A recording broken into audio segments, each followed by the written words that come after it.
setelah kejadian itu mereka tuh panik nih bang, nyokap bokap sama saudara-saudara gue. Kejadian yang sama terulang gitu. Ya. Nah ternyata dapat 3 mingguan kejadian yang gue mati itu terulang lagi bang. Nah ini kematian kedua gue. Oh, jedanya nggak lama. Jedahnya nggak lama. Nah akhirnya nyokap bokap gue inisiatif bawa gue ke puskesmas terdekat gitu. Nah setelah sampainya di puskesmas, si perawat itu segera menangani gue bang. Oke. Nah setelah menangani gue, kesimpulannya nih singkatnya, si perawat bilang ke nyokap bokap gue, Bu maaf, saya minta maaf, saya sudah berusaha semaksimal mungkin tapi anak ibu sudah tidak tertolong. Dengan kata lain gue udah nggak bernyawa lagi gitu bang.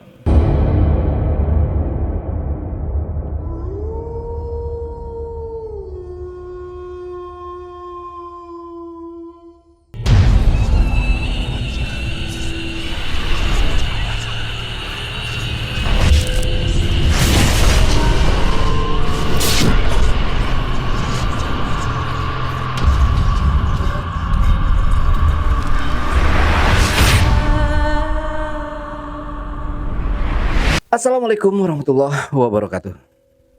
Jumpa lagi dengan saya, Ale, host Jejak Backpacker.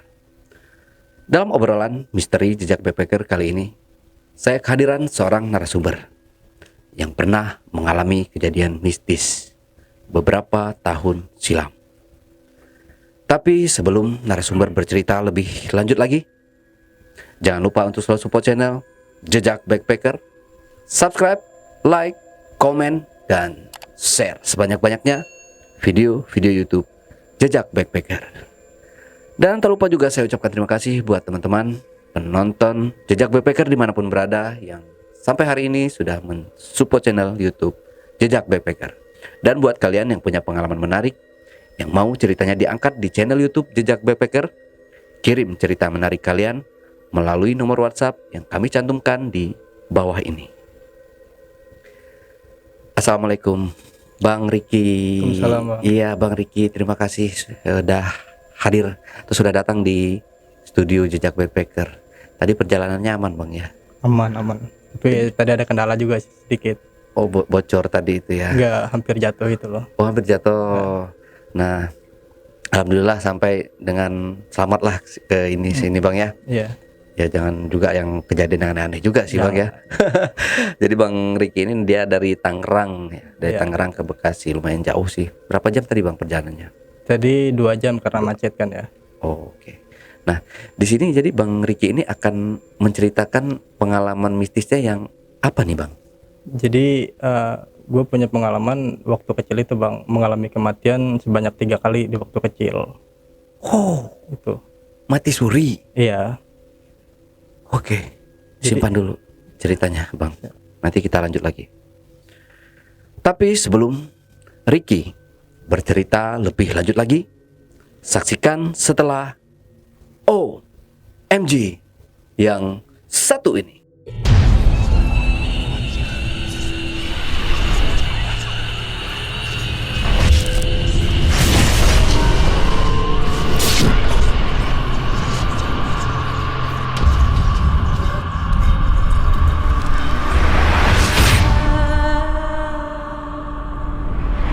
Ya, mati suri 3 kali.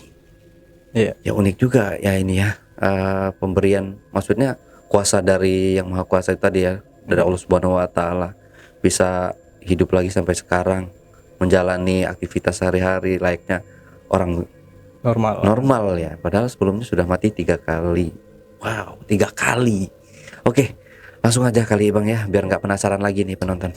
Siap Bang Riki ya. Santai aja Bang ceritanya. Jangan terlalu lama menatap wajah saya. Wajah saya ini kadang bikin grogi. Oke Bang, silahkan Bang Riki. Ya jadi kejadian ini tepatnya 20 Maret tahun 1993. Itu dimana gue pernah mengalami kematian pertama gue. Jadi harusnya ini yang cerita itu nyokap gue sendiri bang, karena beliau yang tahu gimana detailnya gue mengalami kematian sebanyak 3 kali itu. Oh. Jadi gue tahu cerita ini nih, itu diceritain sama nyokap gue sendiri. Oh, Nah, oke. sedangkan kan waktu gue kecil itu gue nggak tahu lah kalau gue tuh pernah mengalami hal aneh kayak gitu. Jadi beliau yang menceritakan detailnya gimana, dan gue mau menceritakan di sini. Gue nggak akan melebih-lebihkan cerita nyokap gue itu gitu. Jadi di kematian pertama gua itu tahun bulan 20 Maret tahun 1993. Jadi nyokap gua tuh mengalami kontraksi hebat di perut besar, maksudnya hamil lah gitu. Jadi mau melahirkan gua, anak pertama dari pasangan suami istri, nyokap dan bokap gua gitu. Begitu nyokap gua ngerasain mau melahirkan, bokap gua buru-buru bawa nyokap gua ke rumah sakit terdekat. Begitu dibawa ke rumah sakit, akhirnya sampailah di rumah sakit. Nah, si dokter menangani nyokap gua untuk melahirkan gua. Singkatnya, terlahirlah gua anak pertama dari mereka gitu. Kelahiran gua nggak ada yang aneh, Bang. Jadi kayak udah kayak anak pada umumnya aja, normal gitu, lahirnya normal gitu.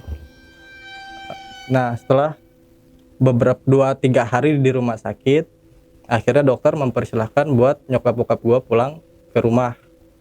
Nah, begitu sampai di rumah, Bang, nyokap gua kan naruh gua di kamar.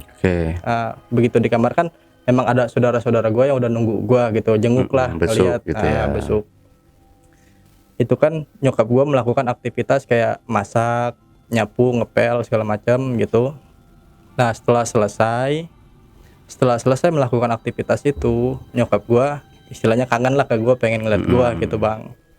Nah, pas ngeliat gua, nyokap gua belum ngeh gitu kalau gua udah nggak ada nyawanya gitu, udah nggak ada denyut nadinya gitu.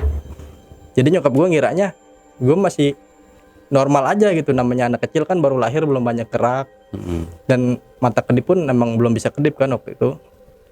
Nah, begitu nyokap gua sadar nih, ngeh anaknya kok nggak gerak gitu, kok nggak nafas gitu. Nah, akhirnya nyokap gua deketin kuping nyokap gua ke dada gua gitu, Bang, memastikan kalau masih ada apa sih, Denyut nadi, denyut jantung. degupan jantung nggak sih nih anak.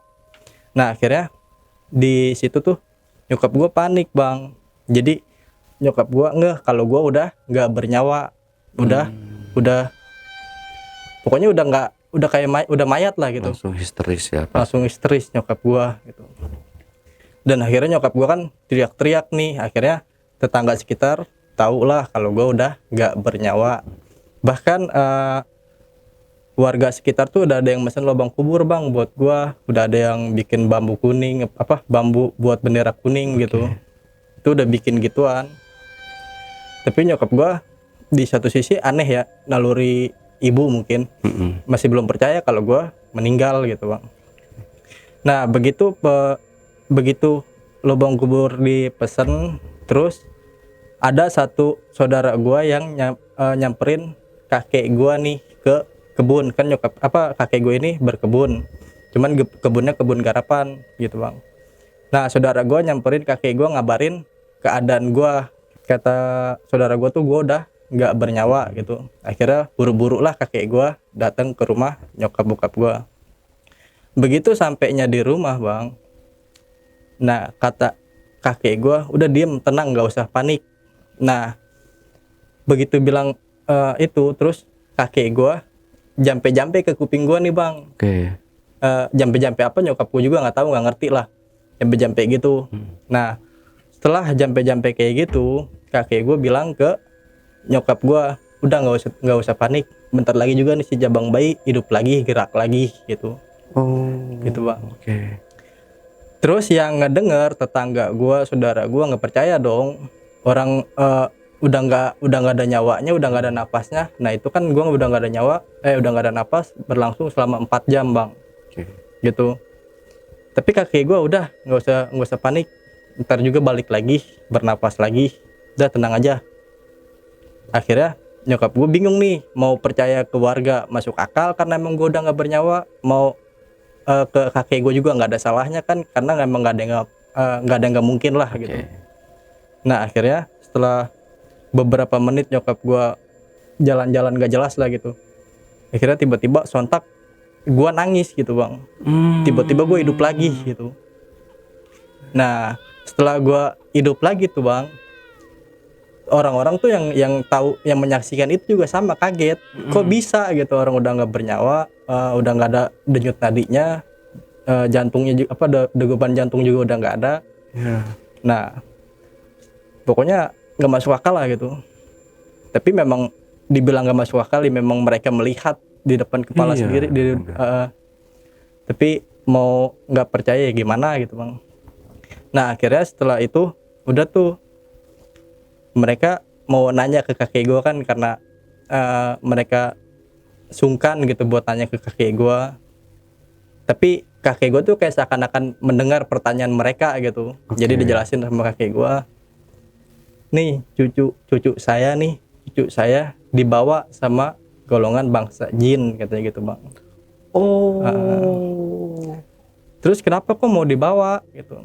Alasannya karena gue itu mau dijadiin pangeran bang di alam jin gitu. Itu sebabnya kenapa gue dibawa gitu. Terus ditanya lagi sama nyokap gue, emang bisa ya katanya bangsa jin ngambil roh anak kecil gitu. Nah dijawab lagi sama kakek gue, bisa, cuma itu buat golongan bangsa jin tertentu aja gitu bang. Nggak kayak ngecek-ngecek tuh nggak bisa, maksudnya udah kelas tinggi lah gitu. Nah itu bisa mereka ngambil kayak gitu. Bayi itu kan masih murni banget ya, masih suci ya. Masih suci. Pokoknya itu nggak ngerti deh. Dibilang nggak percaya tapi nyaksiin mereka. Nah akhirnya setelah gue hidup, terus gue diberi ASI sama nyokap gue, akhirnya kakek gue izin pamit pulang gitu. Nah jadi kakek gue pulang aja gitu bang, diantar pakai motor juga nggak mau, pokoknya pulang aja udah gitu. Nggak bilang lagi gitu, tahu-tahu udah nggak ada aja kakek gue. Nah setelah kejadian itu mereka tuh panik nih bang, nyokap bokap sama saudara-saudara gue, kejadian yang sama terulang gitu. Nah ternyata dapat 3 mingguan kejadian yang gua mati itu terulang lagi bang. Nah ini kematian kedua gua. Jedanya nggak lama. Jadi 3 minggu setelah kematian itu gua mengalami kematian kedua gua. Jadi di kematian kedua gua ini itu gue sempat mengalami panas tinggi gitu bang, sempat mengalami sakit lah gitu. Pokoknya sakit demam inilah hebat gitu. Nah akhirnya nyokap bokap gue inisiatif bawa gue ke puskesmas terdekat gitu. Nah setelah sampainya di puskesmas, si perawat itu segera menangani gue bang. Nah setelah menangani gue, kesimpulannya nih singkatnya, si perawat bilang ke nyokap bokap gue, Bu maaf, saya minta maaf, saya sudah berusaha semaksimal mungkin tapi anak ibu sudah tidak tertolong. Dengan kata lain gue udah nggak bernyawa lagi gitu bang gitu. Tapi naluri ibu nih bang, nyokap gue nggak percaya kalau gue meninggal gitu. Akhirnya si perawat ini nanya, Bu ini gimana, mau si mayatnya mau diurusin di puskesmas atau dibawa pulang aja urusin di rumah, mau gimana? Akhirnya nyokap gue ngambil keputusan, ya udah sus, saya mohon izin mayat anak saya biar saya aja yang bawa gitu. Nah setelah sampai di rumah nih bang, akhirnya ceritanya mayat gue udah dibawa lah gitu. Nah setelah sampai di rumah, di depan pintu itu tiba-tiba kakek gue udah ada bang, udah ada di dalam rumah nyokap bokap gue gitu. Jadi dan itu pun duduknya sila gitu, gimana sih kayak sila tapak gitu. Dia udah tahu nih. Kakek gue udah tahu kalau gue mengalami hal yang waktu itu.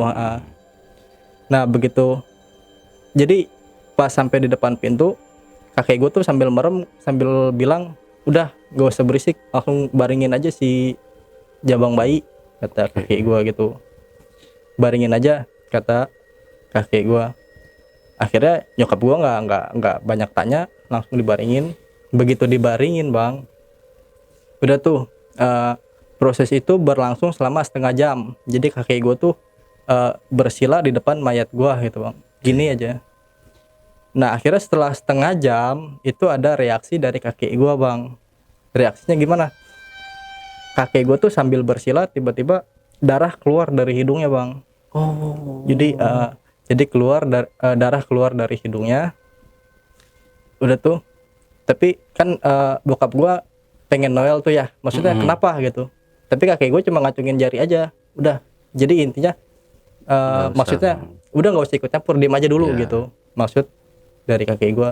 Udah akhirnya setelah 15 menitan berlangsung. Jadi kira-kira 45 menit lah, setengah jam itu tadi kakek gue keluar darah dari hidungnya. Nah 15 menit kemudian itu tiba-tiba gue hidup lagi bang, gerak lagi. Oh. Jadi kayak udah tuh gimana sih, nangis bayi gitu. Nah buru-buru nyokap gue gendong gue tuh bang, gendong gue ngasih ASI, sedangkan bokap gue ngurusin kakek gue yang hidungnya udah banyak keluar darah lah gitu. Nah setelah itu kakek gua tadi keluar darah, beres kan, selesai, dapat 10 menitan lah, kakek gua udah mulai tenang, udah mulai bisa diajak komunikasi.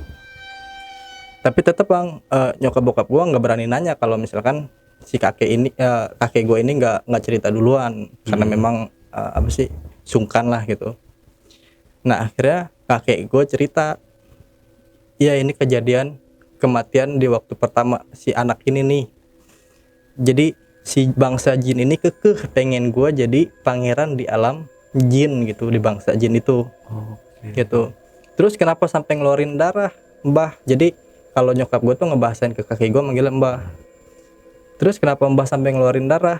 Iya itu saya sempat bertarung katanya di alam jin itu, buat ngambil paksa ruh gua gitu bang. Jadi buat ngambil paksa ruh gua. Terus kata kakek gue, emang mau anak cucuku diambil buat dijadiin pangeran di bangsa jin? Kan enggak. Makanya akhirnya mau nggak mau saya bertarung sama jin itu, bangsa jin itu gitu bang.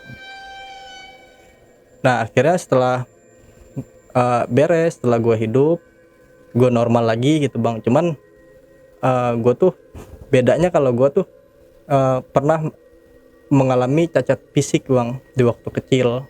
Oh, setelah kejadian itu apa ada jeda dulu nih? Ada jedah dulu.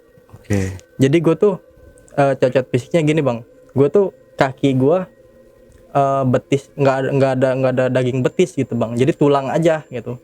Oh. Jadi kalau paha tuh normal, cuman betis tuh nggak ada, tulang semua. Jadi nanti gue baru bisa jalan itu nanti umur 3 tahunan bang, nanti di kematian ketiga gitu. Oh gitu. Gitu. Dari kasih tahu sama kakeknya itu. Enggak, Atau gimana? ini cerita dari nyokap gue Oh, gitu. oke. Nah di kematian kedua selesai, gue hidup lagi normal. Akhirnya kakek gue pulang lagi tuh bang ke rumahnya gitu.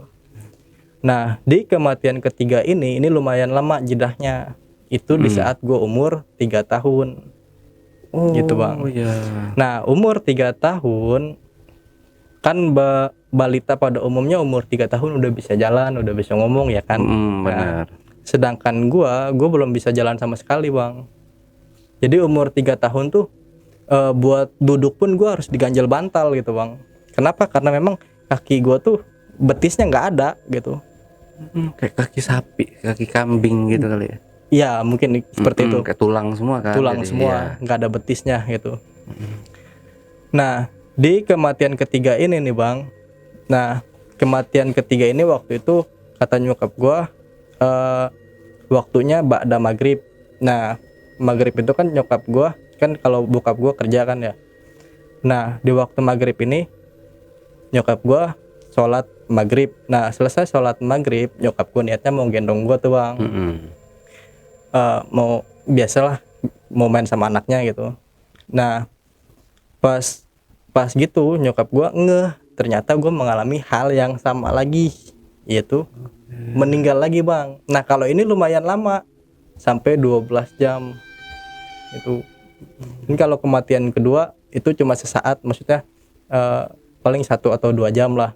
Nah di kematian ketiga ini itu 12 jam gue mengalami mati suri itu. Nah, cuma bedanya di umur 3 tahun ini itu gue tahu gue itu dibawa kemana, itu gue udah bisa ngerasain nih. Jadi gue dibawa ke alam jin, gue tahu tuh bang. Jadi di alam jin bedanya fisik kita sama fisik mereka tuh tinggi-tinggi gitu, gede-gede. Oke. Jadi paling pendek tuh seukuran 30 meteran lah gitu. Gitu, dan mereka pun apa ya, berkelompok gitu sama kayak kita lah. Ada Oke. pasarnya, ada agamanya, ada pesantrennya, ada pokoknya sama kayak kita lah gitu kehidupannya. Nah, terus setelah gue dibawa ke alam jin, itu gue kayak seakan-akan kayak dibawa ke neraka gitu bang, kayak diperlihatkan neraka gitu. Jadi ini orang yang berbuat ini nih hukumannya kayak gini gitu, ini orang yang berbuat kayak gini nih hukumannya kayak gini gitu. Itu gue kayak diperlihatin kayak gitu bang.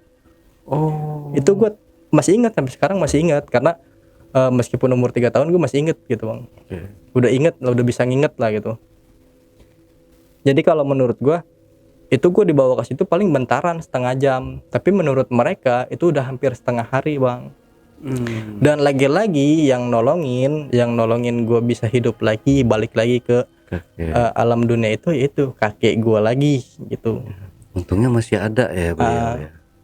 Nah maghrib, cuman bedanya nih bang, di kematian ketiga ini begitu gue udah nggak ada, udah nggak bernyawa, itu nyokap gue naruh gue di kamar bang, nggak ada yang tahu sedikit pun, nggak ada yang tahu siapapun kecuali nyokap gue kalau gue mati lagi gitu.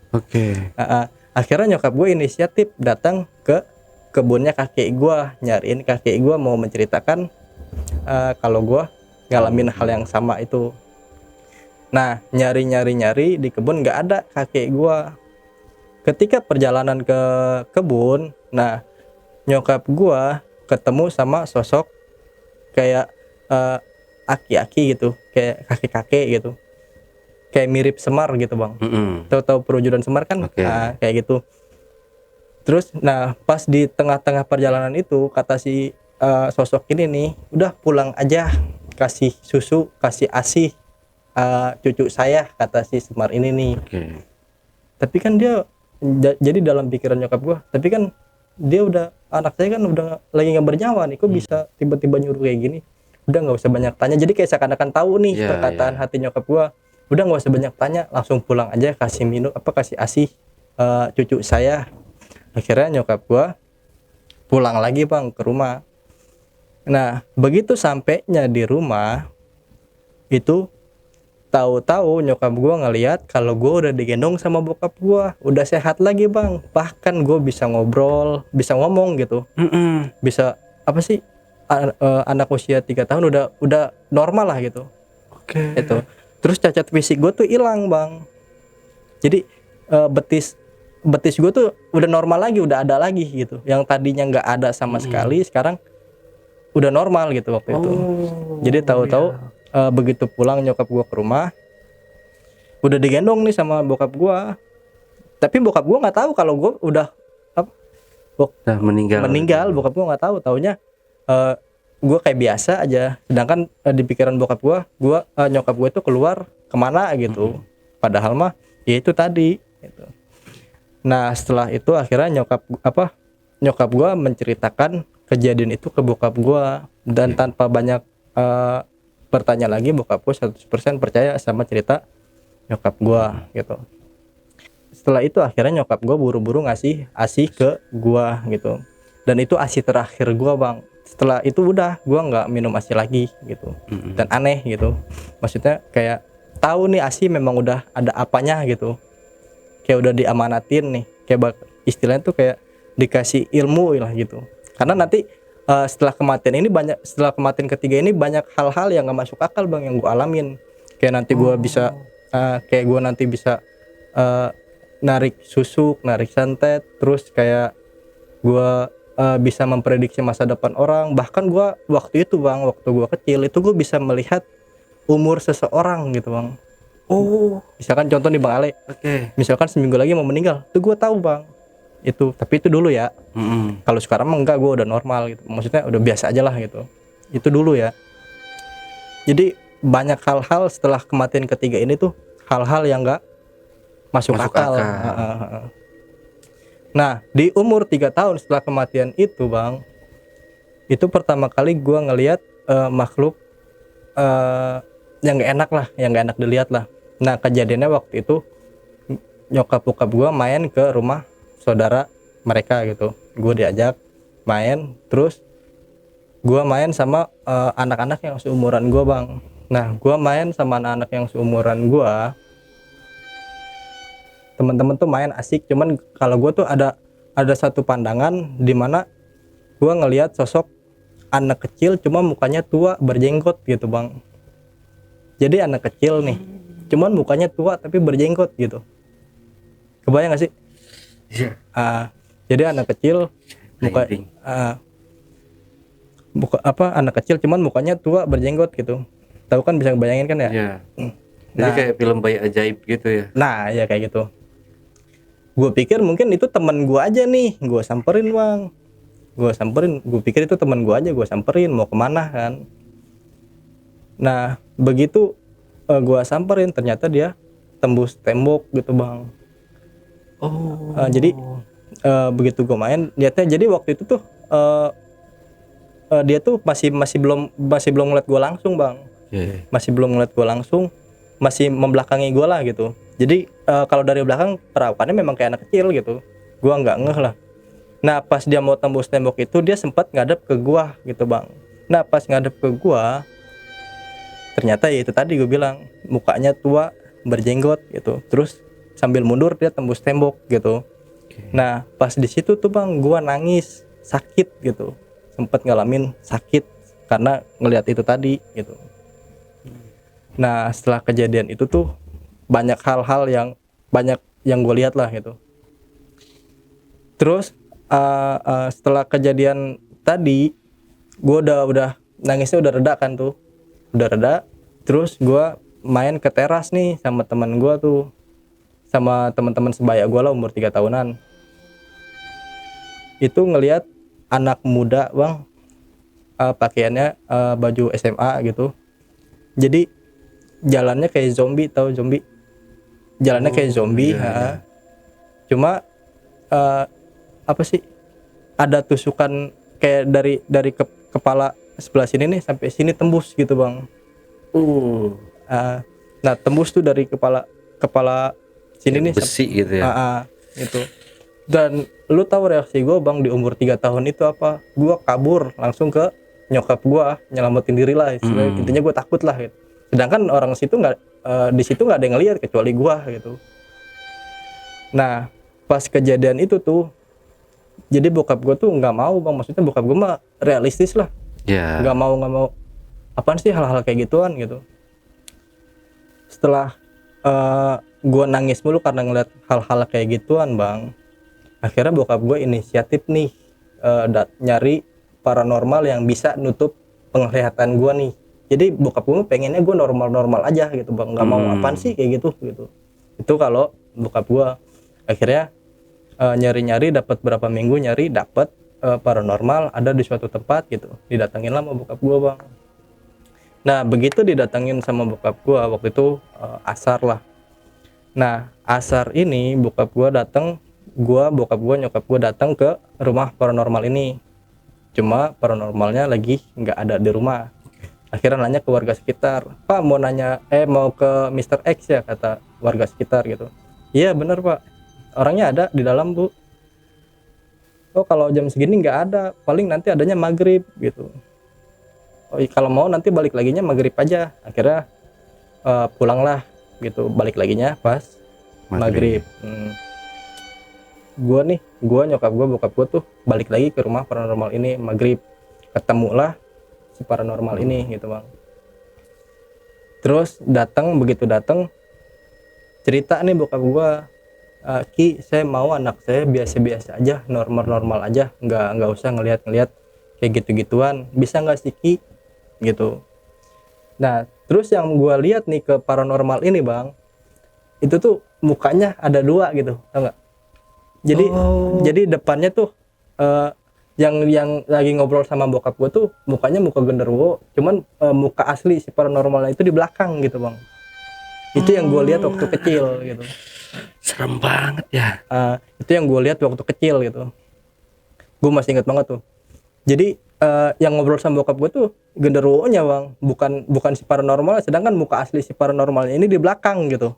Aduh, Gitu. bisa ngebayangin. Nah pas setelah si genderuwonya ngelihat gue nih, itu dia kayak kaget gitu, kayak ketakutan gitu bang. Nah setelah itu akhirnya si paranormal izin dulu nih, bentar ya pak, saya mau ke dalam dulu nih, ke kamar dulu, saya mau ngituin sesuatu gitu. Nah ternyata ini si genderuwo ini bang lagi diomel-omelin sama sosok aki-aki yang dulu pernah ditemuin sama nyokap gua, yaitu si sosok Semar Oh, ini. Semar itu.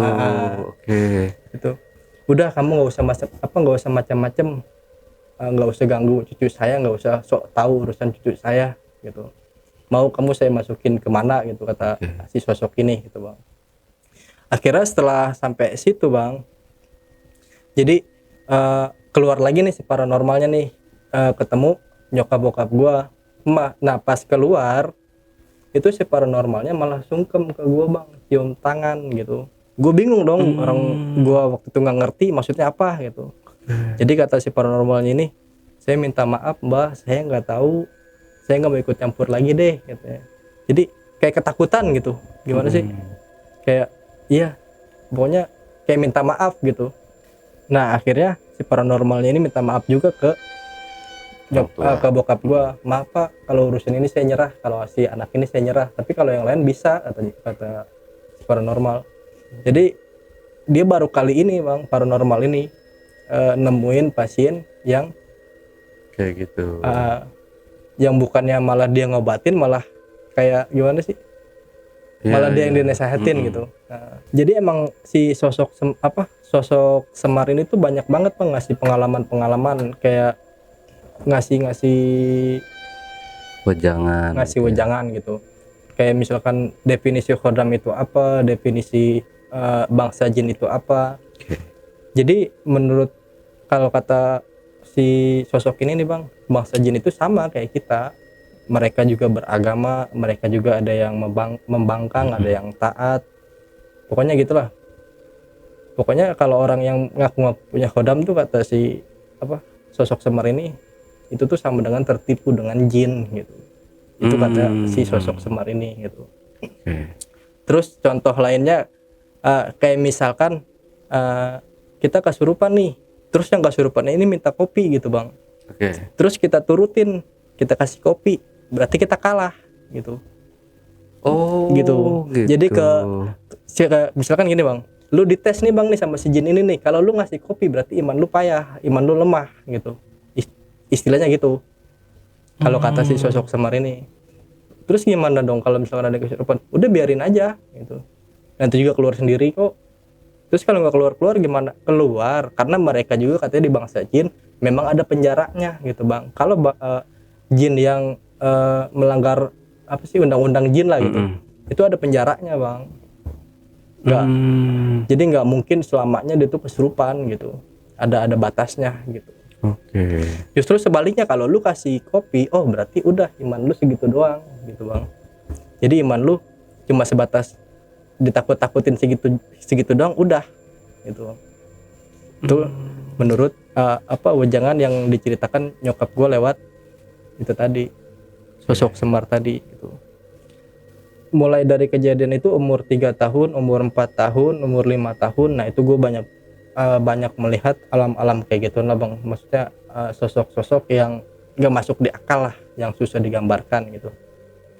Jadi kalau misalkan lu bisa ngelihat nih bang, bisa ngeliat alam gituan tuh, jadi tuh kita kayak sempit gitu bang, jalan kemana-mana tuh sempit gitu, gimana sih, berdesak-desakan gitu, karena bangsa jin kan memang lumayan banyak gitu bang. Jadi nggak itu ada tuh di pojok sosok kuntilanak misalkan kayak gitu ya, nggak kayak gitu aslinya bang. Kalau misalkan kita bisa ngelihat nih, itu tuh memang banyak banget aktivitasnya, nggak cuma di situ, bahkan kayak di meja ini nih, itu banyak banget bang gitu. Kalau yang bisa ngelihat, maksudnya memang pure asli dibukakan. Kebanyakan gitu. kan orang, di pojokan situ ada nih, di situ ada, sebenarnya cuma 1-2 gitu penungguan. Padahal aslinya tuh nggak kayak gitu, kayak gimana sih, banyak gitu bang.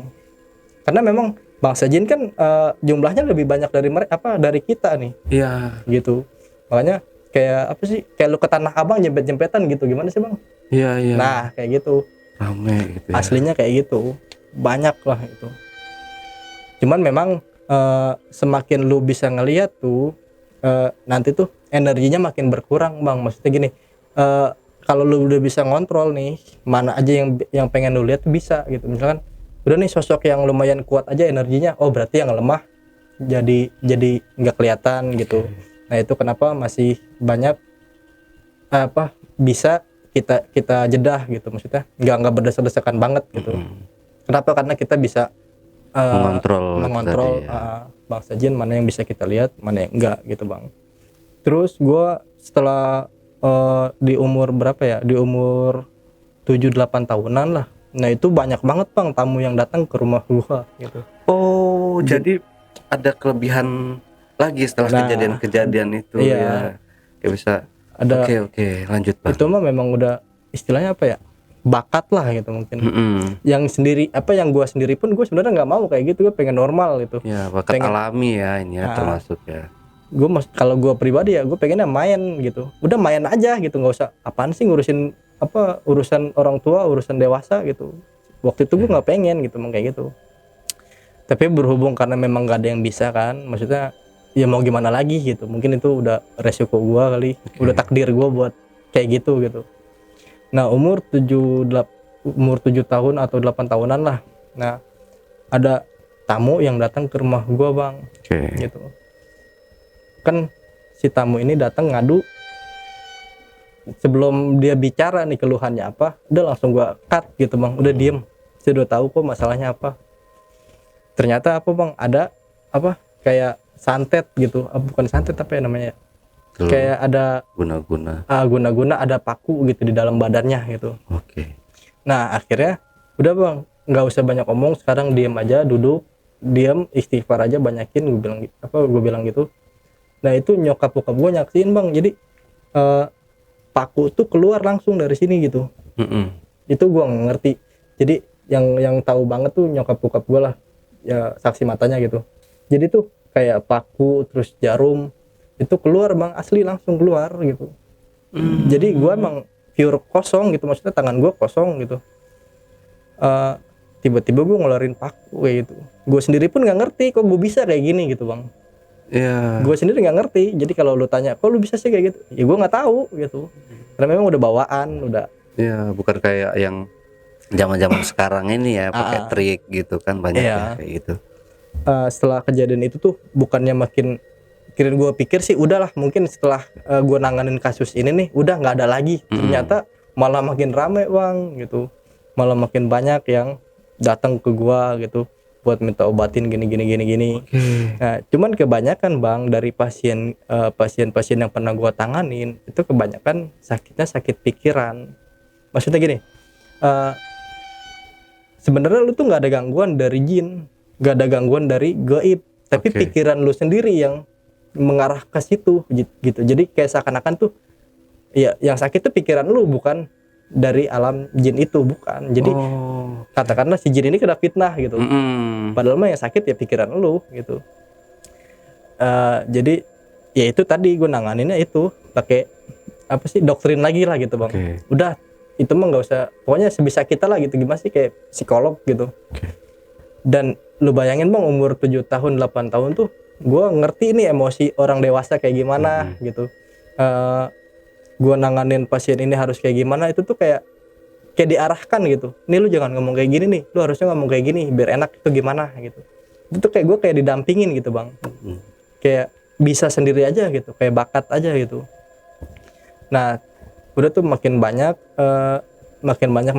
akhirnya gue muakan, maksudnya apa sih kayak gini gitu. Gue pengennya main loh gitu, bukan kayak gini gitu. Gue pengennya udah normal gue main gitu, umur usia kayak gue tuh. Maksud gue belum waktunya sih, belum waktunya mikirin orang masalah orang dewasa gitu waktu itu bang. Akhirnya di satu malam tuh gue didatengin sama sosok si Semar ini, dinasehatin gitu.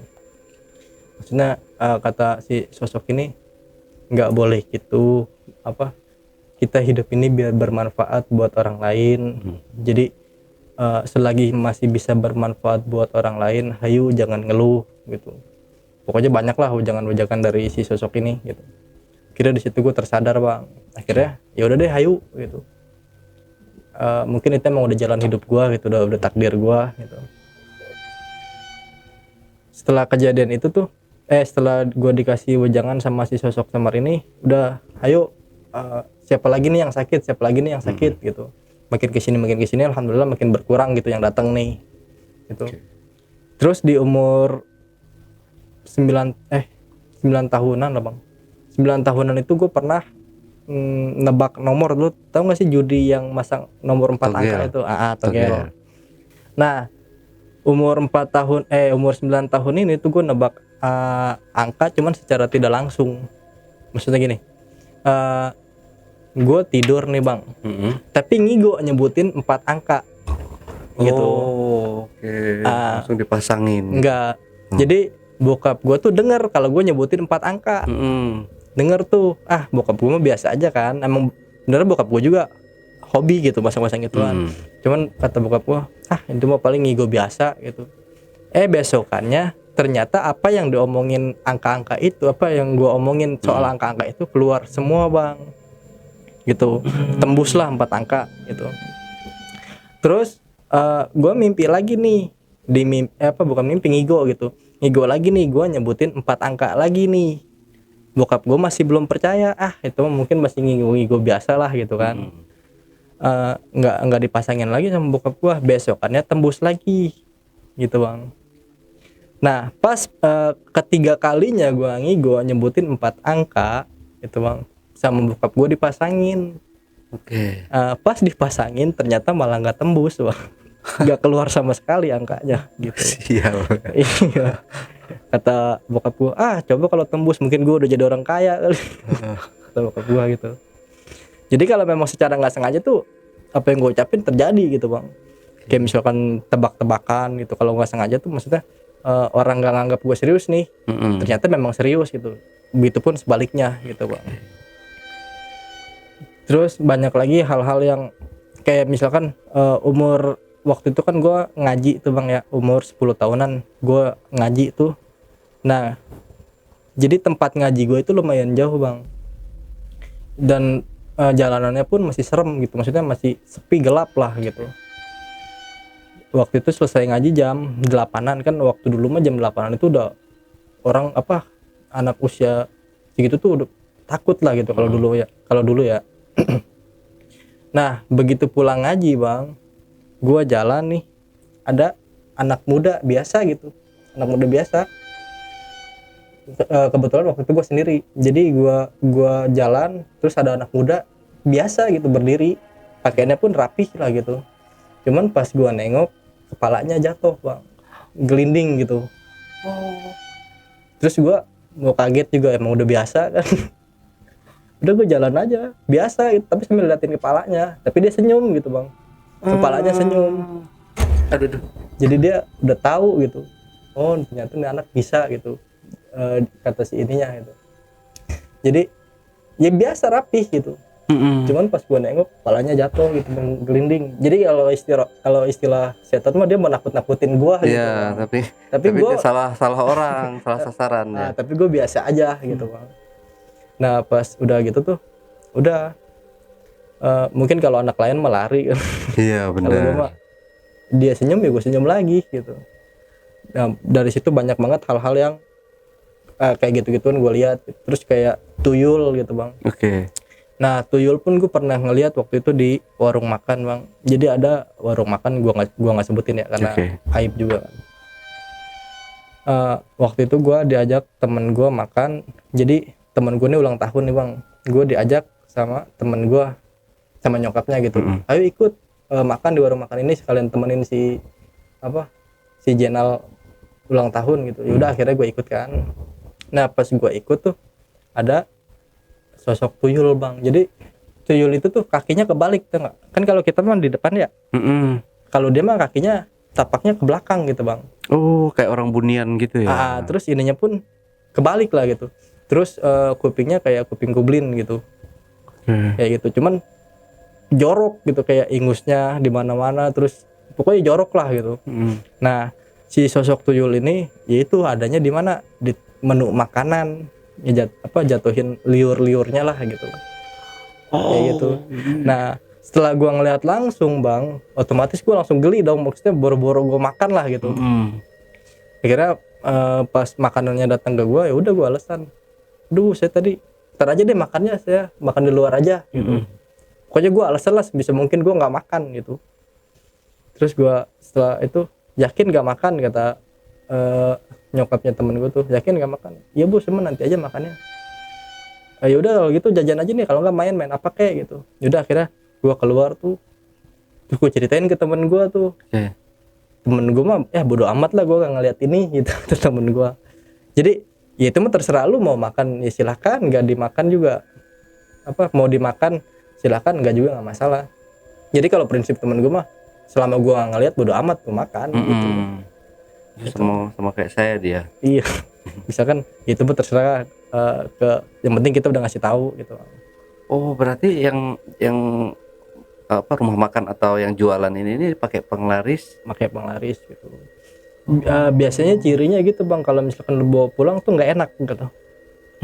Ada bang, iya kayak gitu. Biasanya kayak gitu, itu ciri pastinya lah kayak gitu. Kayak kalau di dapurnya kadang itu masih belum pasti, masih belum tentu gitu. Pokoknya kalau dibawa pulang nggak enak. Tapi kalau dengan catatan rumah lu deket ya dari warung makannya ya. Kalau misalkan lu bawa pulang, lu pulangnya ke Bogor misalkan, itu mah wajar gitu. Udah dingin gitu. Tuh. Terus banyak juga bang kayak gua nggak bongkar ya itu kayak fenomena kayak sulap merah gitu. Ya, dukun palsu gitu ya. Ustadz gadungan. Jadi dukun cuman apa sih, kabarnya ustadz gitu. Ya, gue sering bongkar gitu. Dia bilang, wah bu, di rumah ini nih ada jinnya nih gitu. Wah di sini nih harus ada mahar sekian ya. Terus dia nggak tahu bang, gue datengin kebetulan. Nah pas gue datengin, udah bu nggak usah dengerin, dia mah gini. Emang nggak ada apa-apa kok, ini mah yang sakit pikiran ibu gitu. Gue bilangin gitu kan, gue nasehatin. Udah bu, yang penting mah ibu pikirannya jangan terlalu ke hal-hal mistis lah. Kenapa? Karena kalau hal mistis semakin kita bayangkan bang, itu semakin dapat energi dianya gitu buat kita nyerang gitu. Jadi sebaliknya kalau misalkan kita nolak nih gitu, kalau kita nolak udah insya Allah enggak lah gitu. Contohnya gini bang, kenapa sih atau terkadang gini, lu pernah nemuin gak sih bang yang kesurupan lu bacain Quran tapi nggak mempan gitu? Pernah nggak? Pernah dengar nggak kayak gitu? Ya. Nah, di sini kejadiannya. Jadi gini loh bang, jadi bangsa jin itu bisa ngelihat aura kita nih, meskipun lu bacain Quran, lu bacanya fasih gitu. Tapi kalau aura lu negatif, kasarnya gini, lu mesum, lu bejat, lu rusak lah gitu. Oke. Dia si jin ini malah ketawa gitu. Apa sih lu baca Quran ya gitu. Gitu. Mungkin yang kemarin itu Ustadz yang bacain itu mungkin kayak gitu. Ya gue nggak tahu ya. Jadi gue dapet cerita ini ya emang dari sosok jin itu. Si jin ini ngebocorin ke gue. Jadi yang dia lihat itu bukan siapa yang baca, bukan apa yang dibacanya, tapi siapa yang bacanya gitu. Atau sebaliknya bang, meskipun lu nggak baca Quran atau misalkan lu nggak baca kitab-kitab suci gitu, tapi kalau emang aura lu negatif gitu, lu meletakkan Tuhan di hati lu gitu, tanpa lu baca-baca pun si jin kabur gitu. Jadi jangan heran kalau misalkan lu kesurupan, ada yang kesurupan dibacain Quran, malah terkadang ada jinnya yang ngikutin bacaannya gitu, atau ada yang malah ketawa gitu. Ya itu tadi, karena bangsa mereka bisa ngelihat aura kita gitu bang. Iya, mungkin tadi ini ya bang ya, kalau kita auranya negatif, positif maksudnya, ditempatkan Tuhan di sini, gitu kan? Iya. Ya tadi kebalik tuh kayaknya abangnya. Jadi gini loh bang, meskipun kita baca Quran sampai berbusa pun, tapi kalau aura kita negatif nih, maksudnya dalaman kita bejat, terus mesum atau apa segala macam, intinya rusak lah gitu. Ya si jin itu ketawa bang, Ya. apaan sih lu baca apa sih gitu, kayak gitu doang mah gue juga bisa gitu. Pun sebaliknya, kalau misalkan tanpa perlu kita baca kitab-kitab suci pun, tapi kalau kita udah menerapkan diri kita apa itu kitab suci, apa itu perintah Tuhan, tanpa perlu kita baca-bacaan pun si jin takut gitu loh bang. Ya. Itu yang gue dapet ceritanya dari jin itu gitu. Jadi memang waktu itu pernah ada kasus malah itu mah katakan udah terkenal lah katanya tukang ngobatin segala macam. Akhirnya si jin ini mau coba nih, mau ngetes nih gitu. Ngetes dia masukin tubuh seseorang gitu. Kebetulan seseorang ini perempuan yang dimasukin ini. Nah, akhirnya dia ngeruqyah nih bang, si ustadznya ini nih ngeruqyah si jin yang ngetesnya ini nih. Ternyata bukannya mau keluar malah ketawa-ketawa gitu. Jadi karena memang udah tahu aura dia memang negatif gitu. Maksudnya auranya apa sih gitu. Lu nggak menerapkan Tuhan di diri lu sendiri gitu, nggak menerapkan kitab-kitab suci yang lu baca selama ini gitu. Itu tuh cuma apa sih? Gak ada bedanya lah kayak lu baca-baca komik gitu. Kayak gitu. Intinya dia masih kotor gitu ya. Jadi bukan berarti kitab suci ini nggak ada manfaatnya, bukan. Maksudnya harusnya tuh kitab suci bukan cuma sekedar dibaca gitu tuh, tapi memang harus Kita diterapkan. amalkan. Gitu. Itu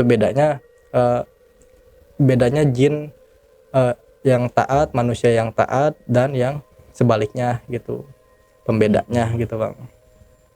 Banyaklah hal-hal yang dikasih wejangan gitu. Pokoknya dari hal-hal itu tuh banyak banget bang.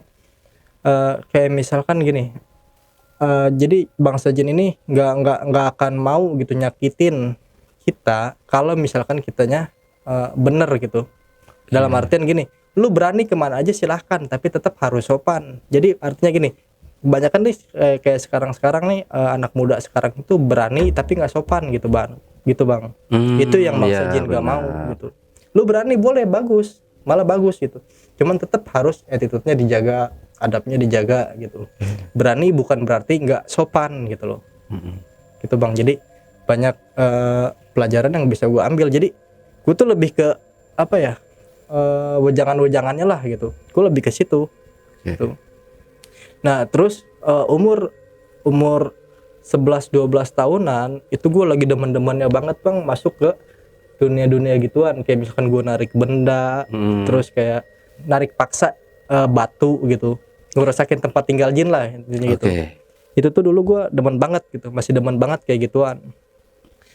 Jadi umur 11-12 tahunan tuh gue udah bisa narik batu gitu bang, batu-batu pusaka, terus kayak perkakas gitu bang. Itu tuh gue udah bisa umur 11-12 tahunan gitu. Bayangin, dan itu pun gue tanpa puasa, tanpa amalan. Itu memang udah bakat alami gitu bang. 11-12 tahunan tuh gue udah. Jadi awal pertama nih gue waktu bisanya itu gue main nih ke Dinsos, tahu Dinsos kan ya? Dinas sosial situ. Gue main ke waktu itu mainnya sore mau menjelang maghrib lah gitu. Nah tiba-tiba tangan gue tuh kayak kesetrum gitu bang, ngenut-ngenut gitulah. Gitu. Nah pas ngenut gitu gue ikutin nih, jadi kayak apa ya, kayak ada alurnya nih tangan gue mau kemana gitu, kayak petunjuk gitu, petunjuk gitu. Gue ikutin pas gue nyampe ke si titik batunya itu, pas gue ambil ternyata bener ada batunya gitu bang. Gitu. Itu awal pertama kali gue bisa kayak gitu-gituan lah gitu. Nah begitu gue dapat batunya, gue pulang, batunya malah jadi rebutan bang. Coba lu nyari lagi dah yang lain, kata tetangga gue gitu. Coba lu nyari lagi dah yang lain. Dan itu gue dikasihnya waktu itu 15.000 gitu. Jadi gue dapat batu nih diupahin 15.000 gitu. Jadi istilahnya apa sih? Apa ya? Diganti lah gitu ya. Maksudnya dibodoh lah gitu. Dibodoh-bodohin. Dibodoh-bodohin gitu. Harusnya harganya nggak segitu. Gitu. Bener. Terus kalau dulu tuh gue bisa bang, misalkan gini. Jadi kalau sekarang gue udah normal ya. Gue ini cuma sekedar cerita aja ya. Jadi kalau dulu tuh gue bisa ngerasain orang bawa wafak atau enggak gitu bang. Misalkan Bang Ali nih di dompetnya ada wafak ini, ada wafak ini. Itu gue dulu tahu gitu bang. Kenapa? Karena dulu itu mah waktu remaja lah. waktu demen-demennya tawuran gitu. Karena memang dulu juga kan gue ikut tawuran gitu ya. Nah temen gue tahu tuh ngerasain wafak yang mana masih ada energinya, mana yang udah nggak ada gitu bang. Nah itu gue tahu, gue bisa ngerasain kayak duduk begini nih bang, dompet lu ada wafaknya. Terus gue langsung to the point, mana gue liat tuh wafak lu lah. Terus Bang Ali pasti otomatis kaget, kok lu tahu sih gitu. Udah sini mana gue lihat gitu. Nah kalau dulu gue bisa kayak gitu tuh bang, kalau sekarang udah nggak bisa sama sekali, udah normal lah gitu. Ya cuma sekedar cerita aja gitu. Jadi gitu bang, intinya mah banyak lah hal-hal yang belum gue ceritain semua di sini ya. Itu cuma beberapa aja gitu, kayak gue dapat panggilan buat ngurusin ini itulah, terus ngobatin apa segala macem. Cuman saran gue sih kalau lu masih awam gitu, apalagi soal tauhid gitu, mending janganlah ke hal-hal mistis gitu, apalagi hal-hal gaib, jangan gitu. Wah, gila banyak banget ya pengalaman ininya ya setelah kejadian mati suri itu. Luar biasa nih Bang Riki. Tapi ada yang ini nih Bang. Awal dari Bang Riki bisa mengobati orang itu gimana nih awalnya? Pasti ada awalnya dong. Oh tiba-tiba apa karena disentuh doang dia bisa sembuh gitu. Itu gimana tuh berawalnya? Jadi kalau awalnya tuh gimana ya, kayak gue nih kayak dikontrol aja gitu bang, kayak nih lu harus gini nih gitu. Jadi kayak tanpa sadar tuh gue melakukan hal-hal yang bukan kepengen gue, tapi sembuh gitu tuh orang gitu bang. Oke, sorry nih. Ada orang yang sengaja datang atau nggak sengaja ketemu di rumah si A nih misalkan? Oh, disentuh langsung sembuh gitu. Jadi kalau ketika gue ngobatin gitu bang ya, dulu gue kayak ngedengar suara orang tuh kayak ngobrol gitu, maksudnya kayak pakai headset lah gitu. Jadi suaranya itu jelas di kuping gue. Ntar nih kalau misalkan dia datang nih kasih air ini ya, itu jelas tuh di kuping gue bang, gue harus ngelakuin ini gitu. Bisikan, nah, kayak bisikan gitu. Pokoknya kayak bisikan gitulah. Itu gue juga gak ngerti lah kenapa gue bisa kayak gitu. Yang pasti sih gue sebenarnya nggak pengen kayak gitu. Nah ini berarti kalau yang sosok si Semar ini nih sebenarnya dia tuh siapa sih? Nah kalau sosok Semar sendiri kan, kalau waktu itu nyokap gue pernah dimimpiin sama sosok Semar ini ya. Nah sosok Semar ini ada di mimpi nyokap gue, dan nyokap gue nanya, kamu itu siapa sih gitu, apakah kamu yang akan menjadi khodam anak saya nanti gitu, kata nyokap gue. Terus dijelasin bang sama si sosok Semar ini di mimpinya nyokap gue, kamu salah mendefinisikan khodam. Jadi khodam itu sebenarnya bukan mendampingi, maksudnya, dan saya pun nggak akan jadi khodam anak kamu gitu. Intinya saya mah cuma ada keterikatan saudara aja, keterikatan luhur apa sih, ya, leluhur lah gitu ya, leluhur gitu. Kalau masalah khodam, kalau bangsa saya yang murni, maksudnya yang memang mengikuti gitu, nggak akan mau jadi khodam gitu. Itu kata sosok Semar itu tadi. Oke. Tapi berarti emang masih dalam dunia lelembut ya. Dunia lelembut. Nah, untuk kakeknya sendiri sekarang masih ada? Kalau kakek gue udah almarhum bang. Jadi kalau kakek gue tuh hebatnya kan, kalau orang dulu itu dulu kan tahun berapa ya, ada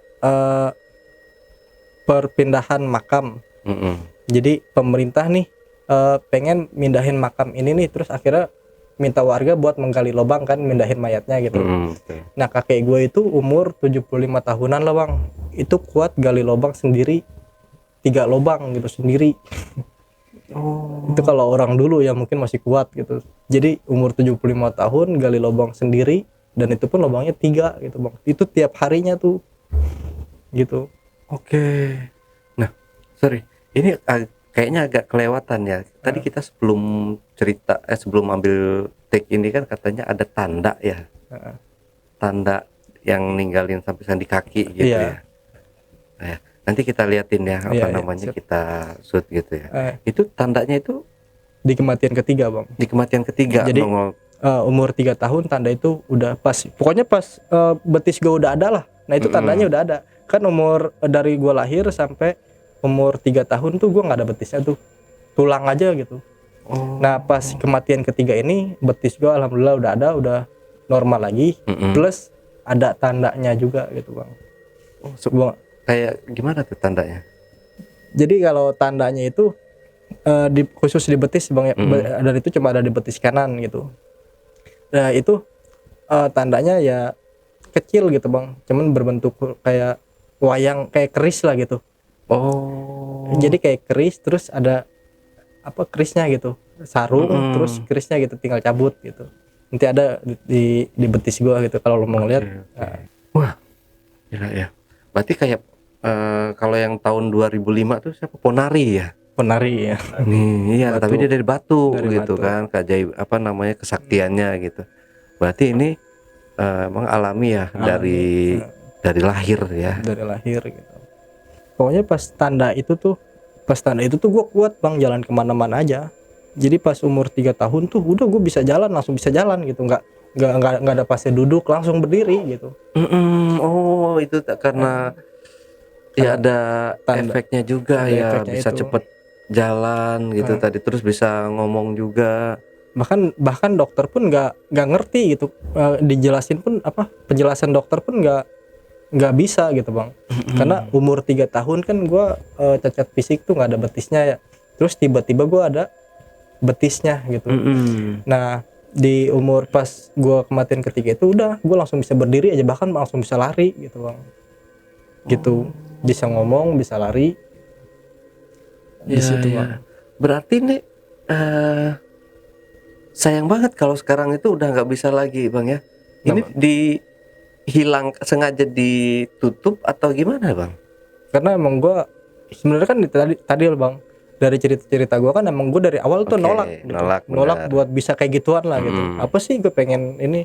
Nah ke sini udah gue mulai coba untuk jadi orang biasa gitu, dan gue nggak mau kayak gitu-gituan lagi gitu bang. Berarti hilang dengan sendirinya? Hilang dengan sendirinya. Kalau memang yang putih gitu, maksudnya yang baik gitu, tanpa kita paksa harus gimana pun, kita bicara udah ya stop, jangan kayak gini lagi, sekarang pergilah kemana kayak gitu, udah dia bakalan pergi bang dengan sendirinya gitu. Oh, nurut ya. Karena memang hakikatnya kan kita yang punya ini badan gua gitu loh, udah lo nggak usah ikut campur urusan badan gua gitu. Tapi kan kalau memang yang negatif itu mungkin ada ritual apa segala macam, tapi gua enggak, udah biasa aja gitu, normal. Bahkan ngelihat kayak alam jin pun kayak sekarang gua udah nggak bisa gitu bang. Paling terkadang kalau memang si aura jinnya ini kuat banget baru gue bisa lihat gitu. Kalau sekarang mah udah biasa aja gitu. Berarti ngobatin juga udah nggak bisa sekarang? Udah nggak bisa, udah normal gitu. Karena memang tadi balik lagi gue nggak mau kayak gituan, menolak itu tadi ya. Jadi gitu. Dia muncul dengan sendirinya dan hilang juga pelan-pelan, hilang dengan sendirinya gitu. Berarti ini kayak keris itu tadi bang ya, kayak ada chemistry-nya gitu dengan apa yang Bang Riki alami gitu. Kayak ketemu dengan sosok si Mbah yang menyerupai kayak sosok Semar ya. Semar. Nah itu kan kayak jadi satu kesatuan tuh mereka gitu. Apa mungkin itu peninggalan dari si Semar ini? Semar itu. Ya gue nggak tahu deh, mungkin bisa jadi ke situ bang. Menandai oh ini cucu gue nih, atau ini garis keturunan atau leluhur atau gimana lah gitu, saya kurang paham ya. Istilahnya terahnya lah gitu. Terahnya kan. Betul. Gua nggak ngerti deh, pokoknya intinya gua sebenarnya emang tadi gua nolak itu tadi bang. Cuman mungkin di antara cucu-cucunya gua yang kebetulan gitu dapat takdir itu gitu. Tapi kalau urusan Semar atau apa segala macam, gua nggak mau tahu gitu. Jadi bukannya gua nggak tahu, tapi emang gua nggak mau tahu gitu bang. Gua nggak mau tahu, udah apa sih gitu. Jadi emang ini pengen gua lah, jalan hidup gua gitu. Malah kan memang ada sebagian juga orang-orang yang ngatain gua, aduh sayang banget sih jadi lu, kenapa nggak dimanfaatin gitu.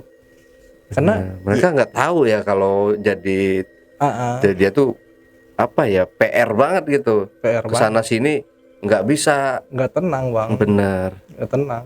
Jadi lu mau ngapa-ngapain ya nggak bebas gitu. Betul. Jadi lu mau berkarya juga sulit gitu. Cuman ya tadi banyak pro kontra lah ketika gua apaan sih gue memilih jalan hidup gue nih, maksudnya gue pengen normal aja gitu. Banyak yang sayang lu, maksudnya lu tuh punya bakat alami gitu, kenapa nggak dimanfaatkan, kan lu bisa buka pengobatan di rumah lu apa segala macam. Gue bilang gue belum bisa ikhlas, gue bilang gitu. Terus takutnya gue ngerjain apa-apa karena duit gitu. Nah itu tadi gue bilang itu tadi gitu, gue masih belum bisa istiqomah lah gitu.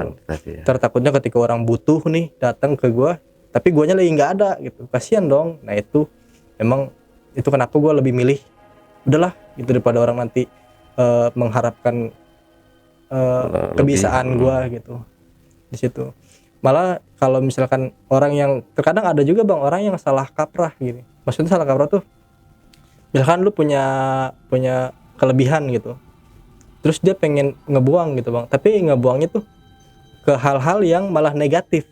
Contoh gini, misalkan lu bisa ngelihat indigo apa segala macam gitu kan, tapi dia pengen ngebuangnya dengan cara hal yang negatif. Mana kayak misalkan dia gue pengen nge-seks nih biar mata gue tertutup lagi nih, atau gue mau ninggalin sholat nih, atau misalkan gue mau ninggalin ibadah nih biar gue normal lagi, padahal mah nggak ada hubungannya ke situ bang. Itu malah lu terjebak gitu. Jadi lu terbebas dari, istilahnya gimana ya, lu keluar dari lubang buaya masuk ke lubang singa, istilahnya kayak gitu bang. Terkadang ada orang yang berprinsip apa sih, berpikiran kayak gitulah gitu. Gue pengen ngebuang, gue pengen gak mau ngelihat kayak gituan lagi, tapi dengan hal yang negatif, kayak gue nggak mau ibadah lagi, gue ibadahnya jadi males, maksudnya gue malas-malasan lah ibadahnya lah, gue nggak mau puasa lah biar mata gue normal lagi nih, atau kelebihan gue luntur, kan ada tuh yang salah kaprah kayak gitu. Iya benar, banyak gitu. kayak gitu ya. Nah itu yang disebut tertipu sama jin gitu bang. Kalau misalkan ya tadi, kalau tauhid lu belum kuat ya mending jangan masuk ke dunia gituan gitu bang. Oke. Tadi Mantap bang. Oke, sebenarnya ini panjang banget ya bang ya kalau mau diceritain. Jadi kalau misalkan ini teman-teman ada banyak yang minta lagi nih, kita hadirkan lagi nih bang Ricky buat bercerita. Terakhir tambahan mungkin bang ada yang mau disampaikan ke teman-teman di rumah, silakan sebelum kita akhiri ceritanya, pesan dan kesannya. Ya kalau dari gue sih mungkin tambahannya itu aja ya, pesan dari gue, kalau memang lu boleh berani tapi jangan takabur gitu. Misalkan lu apaan sih dunia jin, bisa nggak sih, gue pengen ngeliat gitu. Intinya lu boleh berani tapi jangan takabur. Lu boleh berani tapi tetap harus sopan. Satu. Terus kedua, kalau lu belum paham dunia jin, lu belum paham gini, mending nggak usah masuk dulu ke situ. Kenapa? Karena mereka lebih pintar dari lu orang, maksudnya dari kita lah gitu. Mungkin gitu aja kali bang, takut nanti jenuh. Siap bang. Nah Backpackers, itulah tadi obrolan misteri jejak backpacker bersama narasumber kita Bang Ricky. Jangan lupa untuk selalu support channel Jejak Backpacker, subscribe, like, komen, dan share sebanyak-banyaknya video-video YouTube Jejak Backpacker. Dan buat kalian yang punya pengalaman menarik, yang unik, horor, kirim cerita menarik kalian melalui nomor WhatsApp di 0852 123 456 83. Wassalamualaikum warahmatullahi wabarakatuh.